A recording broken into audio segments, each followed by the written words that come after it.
Yeah కాదు రాజేంద్ర ప్రసాద్ గారు, మీరు కూడా చిలిపి దొంగతనాలు చెప్పేసి స్టార్ట్ చేసే స్పీచ్ బాగుంటుందని నా ఫీలింగ్. ఏమన్నా ఏం కాదు, అసలు ఊరుకుంటాను విషయం తర్వాత. మాట్లాడకుండా ఎలా ఈ పిల్ల నాకు చిలిపి చాలా కాలం నుంచి తెలుసులేండి. చెప్తా. యా సభా సరస్వతికి నమస్కారం. రాబిన్హుడ్, మైత్రి మూవీస్. మైత్రి మూవీస్లో ఇంతకుముందు నేను అంటే నాకు ఎంత మనసుకు దగ్గరైన కంపెనీ శ్రీమంతుడు, వాల్తేర్ వీరయ్య, రాబిన్హుడ్. నాకు ఒక చిన్న డౌట్ వచ్చింది, అమ్మాయి నువ్వు చెప్పలేదు, నువ్వేమన్నా కెలుగుతావు ఏమనుకున్నా కెలగలా నువ్వు, నేను కెలుగుతాను ఇప్పుడు. ఏమండి, నేను వచ్చిన దగ్గర నుంచి చూస్తున్నాను, ఎక్కడ పోస్టర్ కానీ ఎక్కడ నా ముఖం కానీ ఈ ఏరియాలో ఎక్కడ కనపట్టలా. సార్ ఈ ఆన్సర్ మీరు వినాలి సార్, వినాలి. మీరే కాదు, ప్రేక్షకులు కూడా వినాలి. ఎందుకంటే మిమ్మల్ని చూడాలంటే డబ్బులు ఇచ్చి టికెట్ తీసుకొని చూడాలి అని. అబ్బా, ఈ పిల్ల మొత్తం మీద మా ఊళ్ళో మాట్లాడినట్టు మాట్లాడిందండి. మా ఊళ్ళో వాళ్ళు చెప్పినట్టు చెప్పింది. నిజమేలే, నువ్వు కొంచెం తెలివైందనివి, కొంచెం కాదు బాగా తెలివైంది. అమ్మో, నువ్వు జాగ్రత్త నోట్ చేయి. ఎక్కడ ఒక్క బొమ్మ కూడా నాది కనపడలేదు, నేను ఎందుకు ఇక్కడికి వచ్చాను అని మీ అందరికీ డౌట్ రావచ్చు. కానీ నాకు తెలిసి మొన్న కల్కి, లగ్గం, జనక అయితే కనుక అంతవరకు చూసుంటారు నన్ను. కానీ గుండె మీద చేసుకు చెప్తున్నాను, ఈ మధ్యకాలంలో యాక్టర్గా రాబిన్హుడ్ సినిమాలో నటించిన తర్వాత ఒక్కసారి మళ్ళీ నాకు నా పాత హీరో రోజులు గుర్తొచ్చాయి. హీరో రోజులు అని అంటే లేడీస్ టైలర్ దగ్గర నుంచి హీరోగా యాక్ట్ చేసినంత వరకు చప్పట్లు కొట్టాలి అక్కడ. ఎన్ని ఇంకా అయ్యే సినిమాలు చూస్తున్నారు కదా, ఎంటర్టైన్మెంట్ అండి. ప్రైమ్ మినిస్టర్ దగ్గర నుంచి మీ వరకు అందరూ చూశారు కదా. అలాంటి రోజులు మళ్ళీ నాకు గుర్తు చేసిన రాబిన్హుడ్ సినిమా. అంటే ఇవాళ యాక్చువల్గా మ్యూజిక్ మీద ఎక్కువ వాళ్ళు మీడియా మొత్తం మ్యూజిక్ మీద వెళ్ళి ఉంటుందేమో. ఒక్క సీన్ నాదేస్తే మీకు ఓపెన్గా, నితిన్ నాకు బిడ్ లాంటి వాడు, ఊరికే నా ముందు నేను హీరోని అని అట్లా ఏం అసలు నాకు హీఈస్ లైక్ మై సన్. అట్లాగే శ్రీలీల మా పిల్ల. ఇవాళ కొత్తగా మాకు జాయింట్ అయినవాడు ఎవరో అనంటే వెంకీ కుడుముల. ఇతను ఇంతకుముందు 2 సినిమాలు బాగానే తీశాడండి అని అనుకున్నాను. కానీ ఇది విన్న తర్వాత, రాబిన్హుడ్ అనే ఈ సబ్జెక్ట్ విన్న తర్వాత, అందులో ఒక ఎంటర్టైన్మెంట్కి కేవలం ఒక కామెడీ, ఒకప్పుడు కామెడీ ఎలా ఉండేది, ఒకప్పుడు రాజేంద్ర ప్రసాద్ అనేవాడిని తీసేస్తే అంతకుముందు కామెడీ ఎలా ఉండేది, ట్రాక్. సినిమాలో ఒక ట్రాక్ వస్తే అది కామెడీ, ఇది అది. అక్కడి నుంచి హీరోయే కామెడీ. హీరో ఎలాంటి కామెడీ, ప్రైమ్ మినిస్టర్ దగ్గర నుంచి కామన్ మ్యాన్ వరకు మెచ్చుకునే కామెడీ. అంత గౌరవాన్ని దాన్ని తెచ్చుకుంటే, దాన్ని నేనెంత అదృష్టవంతుణ్ణి అంటే 5 జనరేషన్లుగా దాటుకుంటూ మీ దాకా వచ్చి, వెంకీ అబ్బాయి హీరో విను, నువ్వు 5 జనరేషన్లు దాటుకుంటూ వచ్చాను నేను. చిరంజీవి గారు, క్షమించాలి, మా పెద్ద ఆయన నందమూరి తారక, విశ్వవిఖ్యాత నట సార్వభౌమ నందమూరి తారక రామారావు గారు, నాగేశ్వరరావు గారు, అదొక జనరేషన్. 2 కృష్ణన్నయ్య, సోహన్ బాబు అన్నయ్య, అదొక జనరేషను. చిరంజీవి గారు, నేను, మేమంతా ఒక జనరేషను. మహేష్ బాబు, జూనియర్ ఎన్టీఆర్, నితిన్, ఇదొక జనరేషను. ఇప్పుడు కొత్తగా జనరేషన్ వస్తుంది. మొత్తం 5 జనరేషన్లని దాటుకుంటూ మీ ముందు నిలబడిన నేను ఇంకా కూడా ఇలా ఫ్రెష్గా ఉండడానికి కారణం రాబిన్హుడ్లో నా క్యారెక్టర్ లాంటివి.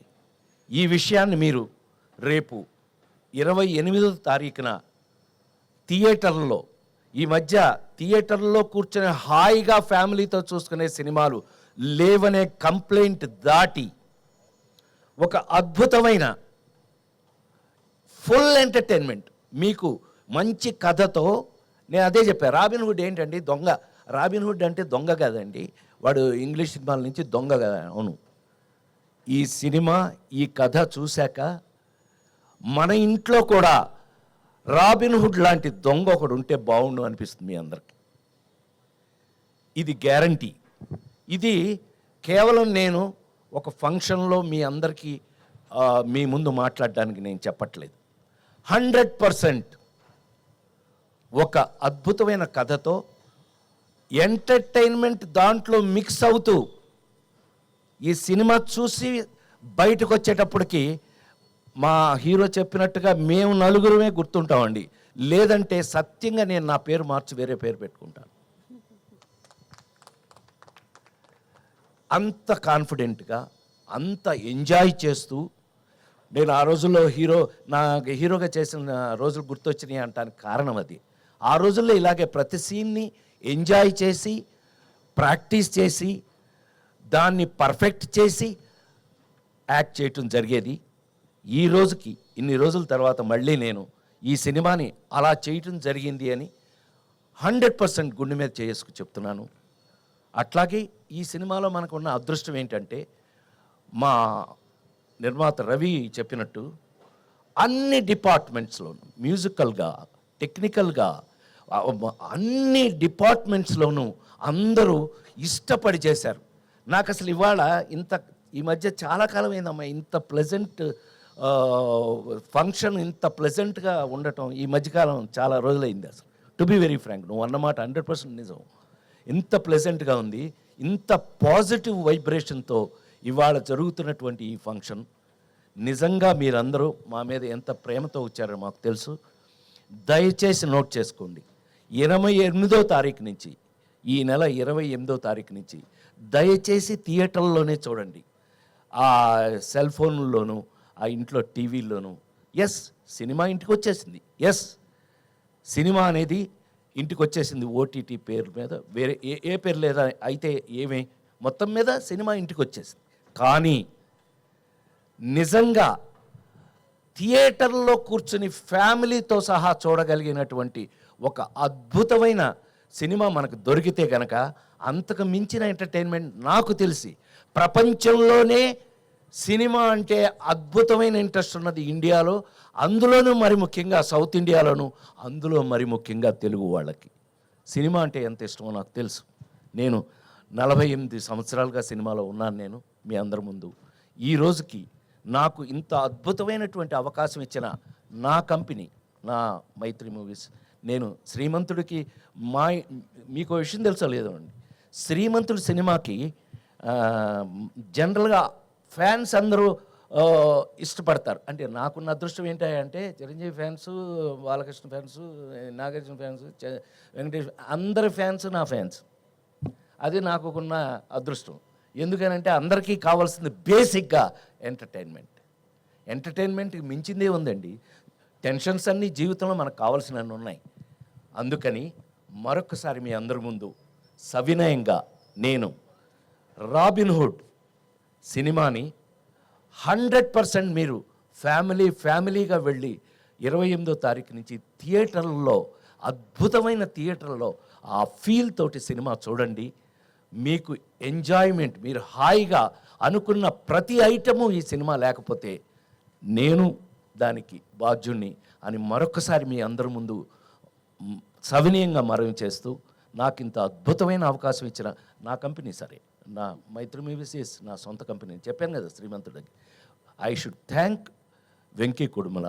నువ్వు అంత అద్భుతంగా నన్ను, ఇప్పుడు త్రివిక్రమ్ దగ్గర నుంచి, మీ గురువు త్రివిక్రమ్ దగ్గర నుంచి, అనిల్ రావుపూడి దగ్గర నుంచి అందరూ నా మీద ప్రేమతో ఈ జనరేషన్, నేను అన్నానే 5 జనరేషన్లు దాటి వచ్చానని, ఈ జనరేషన్ రచయిత దర్శకులు కూడా నాకు ఇలాంటి పాత్రలు రాయటం నా అదృష్టంగా భావిస్తూ, దీనికి అవకాశం ఇచ్చినటువంటి, మనం ఎప్పుడు అనుకుంటూ ఉంటాం, మీకు బాగా గుర్తుండి ఉంటుంది, ఆ నలుగురు సినిమా అప్పుడు చెప్పాను నేను, నాకంటే నాకు వచ్చిన అవకాశం గొప్పది అని.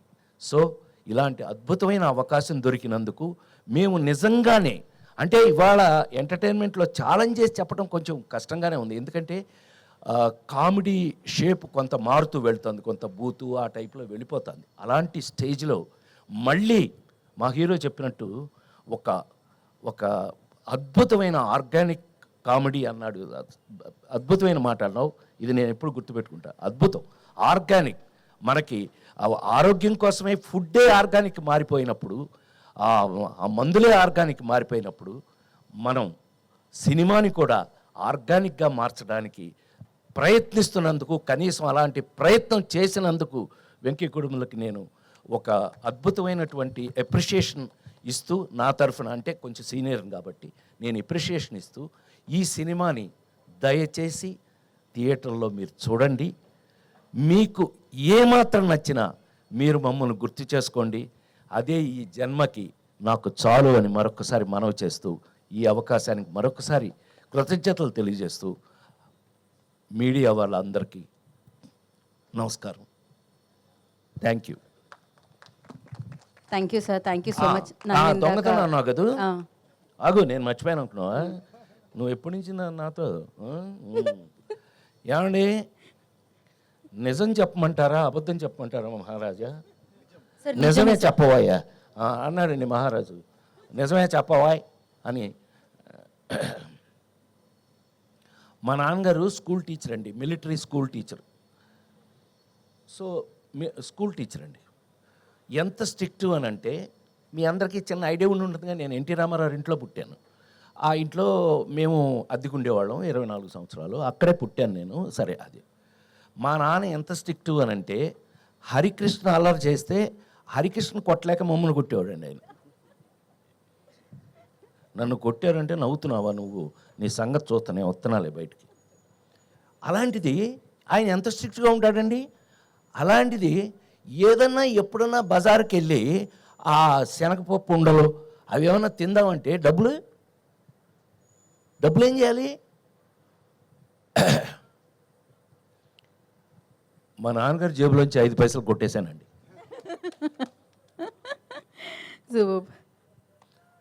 Let us frankly agree. ఈ విషయం ఇంతవరకు బహుశా తెలిసే అవకాశం లేదు.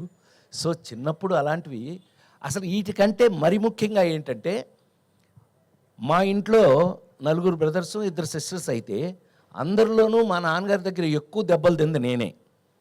కారణం ఏంటంటే, పక్కింట్లోంచి జామ చెట్టు ఎలా కనపడుతుండేదండి, దానికి గుత్తులుగా కాయలు ఉండేవి, అద్భుతంగా పండేవి. ఎవడు ఊరుకుంటాడంటే చూస్తూ మనం పైకెక్కి మా నాన్న లేడు స్కూల్ నుంచి వచ్చేటప్పుడు చాలా టైం అవుతుంది, కరెక్ట్గా మనం చెట్టు పైకెక్కి కరెక్ట్గా కాయలు కోసేటప్పుడు ఆ ఇంటి ఓనర్ ఒక ఆవిడ, పాపం మొగుడు లేడు ఎవరు లేరు, ఆవిడ ఒక్కతే ఉండేది. ఆవిడ వచ్చి కింద కర్రచుకుని ఉంచునేది. మా నాన్న వచ్చేదాకా నుంచుని మా నాన్నగారు రాగానే చూడండి మీ వాడని చెప్పేది. ఈయన పైకి చూసి పొయ్యిలో పెడతారు పేళ్ళు, ఐడియా ఉంది కదా, ఆ పేడు ఇరిగేదాకా కొట్టేవాడు మా నాన్న. సో ఇలా చాలా దొంగతనాలు దెబ్బలు. కానీ నేను గోపాలకృష్ణ లాంటి వాడిని దొంగతనం చేసే పైకి వచ్చాను. Thank you very much.